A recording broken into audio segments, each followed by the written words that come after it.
जय गुरुदेव। चित्त में विभिन्न मंत्रों एवं देवताओं के संस्कार संचित हैं।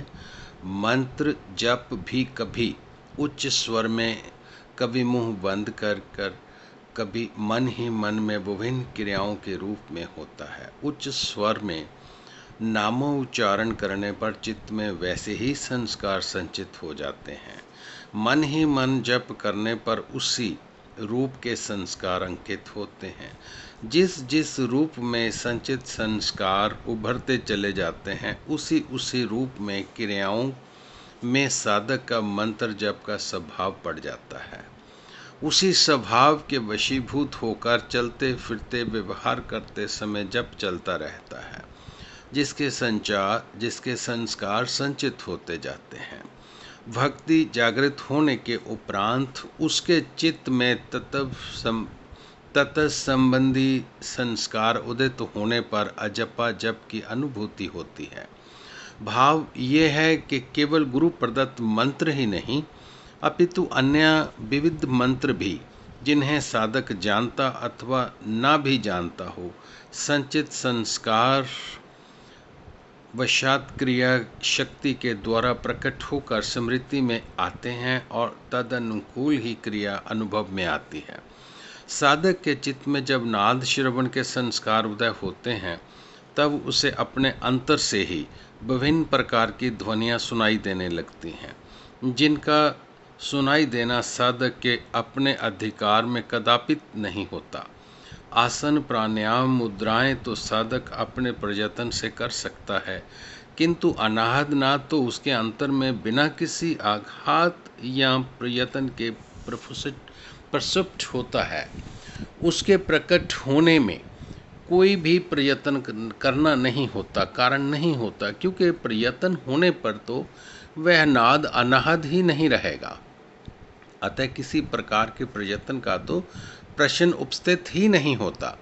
बादलों की गर्जन, जल की कलकल, वायु की सरसर एवं भेरी घंटा आदि की ध्वनियाँ साधक अपने अंतर में श्रवण करता है, जो क्रिया रूप में उसके अंतर में प्रकट होती हैं। ये ध्वनियाँ पहले तो उच्च स्वर में सुनाई देती हैं, फिर धीरे धीरे शांत एवं सूक्ष्म होते होते विलीन हो जाती हैं। आसन प्राणायाम की तरह ही शक्ति की एक क्रिया के रूप में ही ये सभी नाद ध्वनियाँ प्रकट होते हैं और धीरे धीरे चित्त शुद्ध होते जाने पर विलीन होते जाते हैं। राजयोग का अर्थ स्वभावतः ही जगत से हटकर अपने अंतर में किन्हीं सात्विक विषयों पर उपरोक्तर चित्त की एकाग्रता प्राप्त करते जाना है। एकाग्रता को चंचलता में परिवर्तित करने वाले चित्त में संचित संस्कार एवं वासनाएं ही होती हैं। इनके क्षीण हुए बिना चित्त एकाग्र हो ही नहीं सकता। इसके लिए हठ योग, मंत्र योग, लय योग का अभ्यास किया जाता है। जागरण के पश्चात शक्ति जब चित्त के संचित संस्कारों के आधार पर कार्य करती है, तो उनके ही आधार पर हठ, मंत्र और लय योग संबंधी विभिन्न प्रकार की अनेक अनुभूतियां करवाती चली जाती है, जिनका लक्ष्य चित्त शुद्धि एवं चंचलता के कारणों को निरस्त कर राजयोग के लिए सहज स्वाभाविक अनुकूल परिस्थितियां निर्माण करना होता है। ध्यान की अवस्था भी साधक अपने प्रयत्न से पाने में असमर्थ होता है। उसके लिए शक्ति की अंतर्मुखी जागृति होना परम आवश्यक एवं अनिवार्य है। जितने भी प्रकार की साधनाएं होती हैं, सभी को राजयोग की संज्ञा दी जाती है।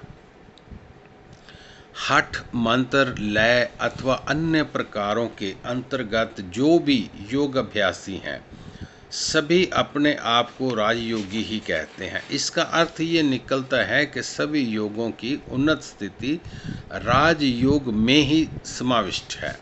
शक्ति जागृति का साधन तो चित्त के संस्कारों पर सीधी चोट द्वारा उन्हें क्रियाओं में परिणत करके चित्त शुद्धि का मार्ग प्रशस्त करता है।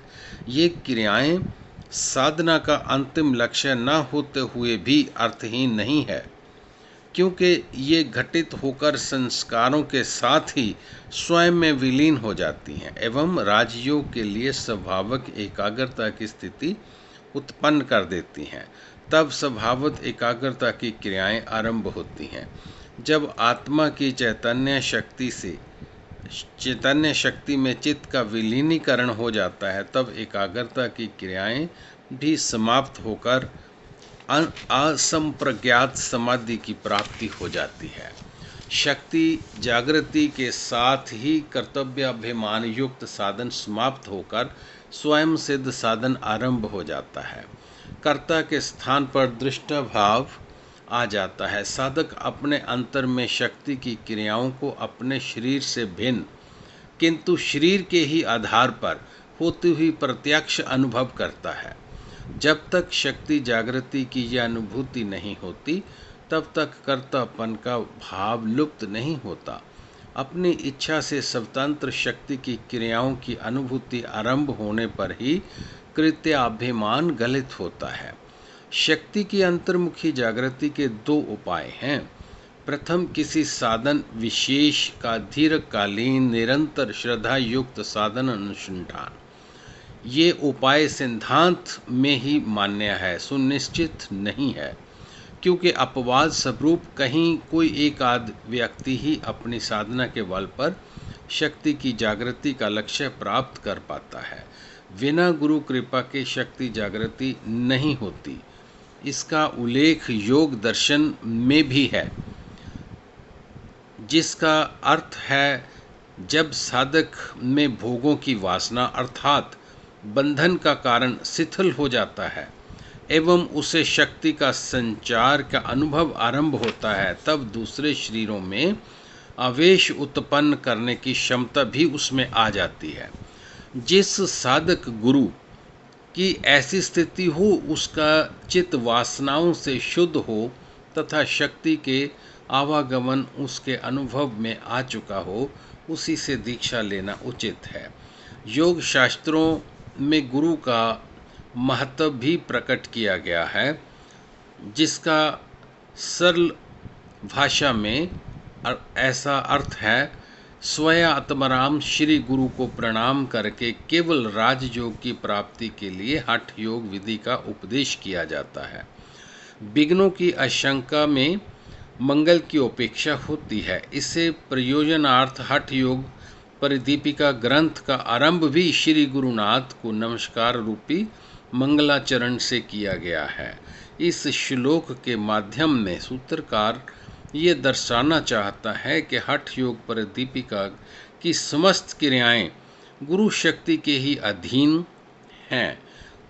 उनकी कृपा बिना साधक जितना भी प्रयत्न करता रहे, वे क्रियाएं संभावत आनंददायक एवं अंतराय नाशक होते हुए भी तभी सिद्धप्रद होती है जब गुरु का अनुग्रह प्राप्त अंतराय नाशक होते हुए होता है।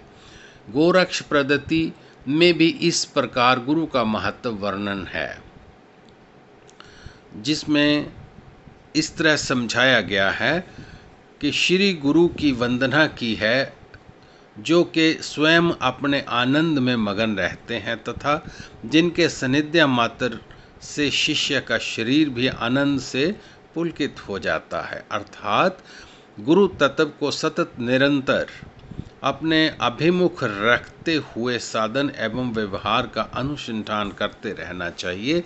जब अपने अंतर में साधक गुरु तत्व ईश्वरीय शक्ति को निरंतर कार्यशील होते हुए अनुभव करता है, क्षण मात्र के लिए भी इस तत्व के सानिध्य को नहीं छोड़ता, तब स्वभावत एक और यहाँ वह अपने व्यवहार में अशुभ कर्म करने से संकोच करता है, वहीं दूसरी ओर उस शक्ति की क्रियाओं का प्रत्यक्ष निश्चित अनुभव करता है। इसी को गुरु सानिध्य कहा जाता है। इससे शरीर के रोम रोम में गुरु शक्ति का संचार हो उठता है एवं शिष्य अंदर बाहर सर्वत्र प्रतिक्षण आनंद का अनुभव करता है।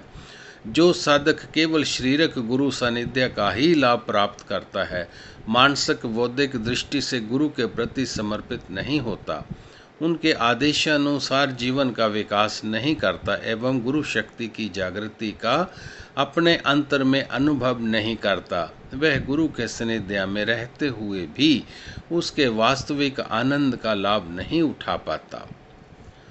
इस विषय में शास्त्र आज्ञा अत्यंत स्पष्ट एवं महत्वपूर्ण है। योगी रोक्षरनाथ जी भक्ति पूर्वक अपने गुरु को प्रणाम करते हैं और परम आनंद युक्त एवं योगियों के अभीष्ट को प्रदान करने में समर्थ तथा पूर्ण ज्ञान स्वरूप है। इस श्लोक में भी ये रहस्य छिपा हुआ है कि शास्त्र में वर्णित सभी अनुभूतियाँ गुरु आश्रित हैं, किंतु इसके साथ साथ गोरक्षण पद्धति का लेखन आरंभ करने से पूर्व अपने गुरु मथेशेंद्रनाथ को इसीलिए नमस्कार करते हैं, गुरु शक्ति उनके चित्त में प्रकट होकर शास्त्र रचना कार्योन्मुख हो जाए, ताकि शास्त्र केवल मात्र बुद्धि विलास का विषय ही न रह जाए। जब किसी शुद्ध चित्त में प्रस्तुत होकर कोई शास्त्र गुरु शक्ति द्वारा लिखवाया जाता है, तब उसमें सरसता, सरलता, अनुभूति एवं वैराग्य स्पष्ट परिलक्षित होते हैं। इस शास्त्र की उपदेयता अत्यंत विस्तृत हो जाती है। इसीलिए साधन अध्ययन एवं शास्त्र रचना में से पूर्व गुरु शक्ति को नमस्कार करने का विधान है। जय गुरुदेव।